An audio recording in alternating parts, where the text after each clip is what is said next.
Hi అండి. ఈరోజు నేను పులిహోర పొడి చూయిస్తాను. ఈ పులిహోర పొడి మనం ఒకసారి గాని చేసి ఒక గాజు సీసాలో ఎత్తిపెట్టుకున్నామంటే ఒక 20 రోజులైనా నిల్వ ఉంటుంది. మనము ఎప్పుడు పులిహోర కలుపుకోవాలనుకుంటే అప్పుడు అన్నం వండేసుకొని, తాలింపేసుకొని కలుపుకోవడమే. చాలా ఈజీ పులిహోర పొడి చేసుకోవడం గూడా.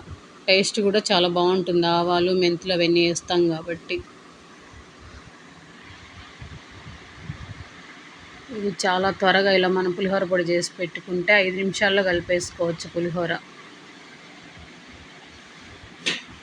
ఇప్పుడు నేను ఒక అరకిలో రైస్‌కు సరిపడా చూయిస్తాను. ఫస్ట్ ఒక గిన్నె పెట్టేసుకొని ఒక స్పూను పచ్చిశనగపప్పు వేసుకోవాలి. ఒక స్పూను మినప్పప్పు వేసుకోవాలి. ఇవి కొంచెం ఫ్రై చేసుకోవాలి. కొంచెం పచ్చి వాసన పోయేలా. ఇప్పుడు ఒక 4 ఎండుమిర్చి వేసుకోవాలి. కారం ఎక్కువ వద్దనుకునే వాళ్ళు వేసుకోకపోయినా పర్లేదు. పచ్చిమిర్చి వేసుకుంటాం కదా తాలింపులో సరిపోతుంది. ఒక స్పూను ఆవాలు, ఒక అర స్పూను మెంతులు,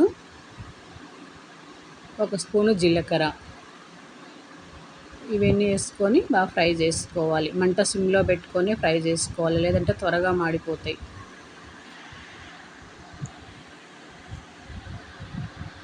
ఇవన్నీ ఫ్రై అయిపోయిన తర్వాత స్టవ్ ఆపేసి ఇప్పుడు ఒక పెద్ద నిమ్మకాయ సైజంత చింతపండు వేసి ఆ వేడి మీదనే ఇలా కలుపుకుంటూ ఉంటే ఆ వేడికి చింతపండు కూడా గట్టిపడిపోతుంది.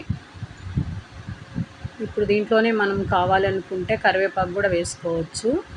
నేనైతే మునగాకు వేస్తున్నాను. మునగాకు పిల్లలు పెద్దగా తినరు కదా, ఇలా కానీ వేసి పెట్టేస్తే ఆరోగ్యానికి కూడా మంచిదే కదా మునగాకు, అందుకని నేను ఇందులో వేసాను.